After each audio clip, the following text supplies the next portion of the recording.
Young tiger NTR మరో వారికి ready అవుతున్నాడు. ఫిబ్రవరి 14 నుంచి దేవర నెక్స్ట్ షెడ్యూల్ని స్టార్ట్ చేయడానికి Koratala Shiva and team prepare అవుతున్నారు. గత కొంతకాలంగా సైఫ్ అలీ ఖాన్ యాక్సిడెంట్ అయ్యి దేవర షూటింగ్ ఆగింది.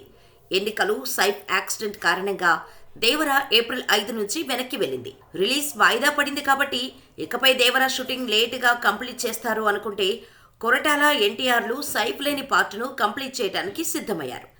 సెకండ్ హీరోయిన్ కూడా ఈ లేటెస్ట్ షెడ్యూల్లో జాయిన్ అయ్యే అవకాశం ఉంది. దేవర క్యారెక్టర్, సెకండ్ హీరోయిన్, ఇతర క్యాస్ట్ ఈ షెడ్యూల్లో జాయిన్ అవ్వనున్నారు.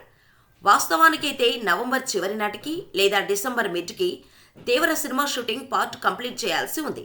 కానీ అనేక కారణాల వలన దేవర డిలే అవుతూనే ఉంది. ఈ డిలే కారణంగా దేవర రిలీజ్ డేట్ పోస్ట్ పోన్ అయింది. వార్ 2 లేట్ అవుతుంది. దేవరలో తన పార్ట్ వరకు కంప్లీట్ చేసేనా సరే వార్ 2 సెట్స్లో జాయిన్ అవ్వడానికి ఎన్టీఆర్ రెడీ అవుతున్నాడు. దాదాపు మార్చి నెలలో ఎన్టీఆర్ వార్ 2 సెట్స్లో జాయిన్ అయ్యే అవకాశం ఉంది. హృతిక్ రోషన్ కూడా వార్ 2 అనుకున్న దానికన్నా ముందే స్టార్ట్ అవుతుందని ఫైటర్ ప్రమోషన్స్లో చెప్పాడు కాబట్టి మార్చి నుంచే వార్ 2 స్టార్ట్ అయ్యే ఛాన్స్ ఉంది. ఈలోపు దేవరా షూటింగ్ కంప్లీట్ చేయనున్నారు.